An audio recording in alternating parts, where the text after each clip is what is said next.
ಭಾರತ ದೇಶದ ಎಲ್ಲ ಜನ ಸ್ವಾಮಿಗಳ ಪಾದಕ್ಕೆ ನಮಸ್ಕಾರ ಮಾಡ್ತಾ ಇದ್ದರು. ಅಮೆರಿಕ ದೇಶದ ವ್ಯಕ್ತಿ ಸ್ವಾಮೀಜಿಯವರಿಗೆ ಕೇಳ್ತಾ ಇದ್ದಾರೆ.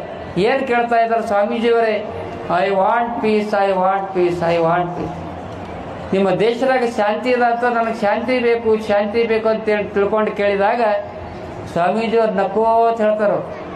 ಸ್ವಾಮೀಜಿಯವ್ರು ಹೇಳ್ತಾ ಇದ್ದಾರೆ, ಅವ್ರು ಮೂರೇ ಶಬ್ದ, ಐ ವಾಂಟ್ ಪೀಸ್, ನನಗೆ ಶಾಂತಿ ಬೇಕ್ರಿ, ಶಾಂತಿ ಬೇಕ್ರಿ ಅಂದಾಗ ಸ್ವಾಮೀಜಿಯವರು ಭಾರತ ದೇಶದ ಸನ್ಯಾಸಿಯವರು ಹೇಳ್ತಾ ಇದ್ದಾರೆ, ಏನಪ್ಪ ಹುಚ್ಚ, ನೀ ಹೇಳೋ ಮಾತಿನಾಗೆ ಅದಲ್ಲ ಶಾಂತಿ. ಅದೇ ಹಂಗ್ರಿ, ಐ ವಾಂಟ್ ಪೀಸ್, ಐ ಮತ್ತು ವಾಂಟ್ ಎರಡು ತೆಗೆದುಬಿಡು, ಪೀಸ್ ನಿನ್ನಲ್ಲೇ ಇರ್ತಾ ಇದೆ ಅನ್ನುವಂಥ ಮಾತನ್ನು ಹೇಳ್ತಾ ಇದ್ದಾರೆ.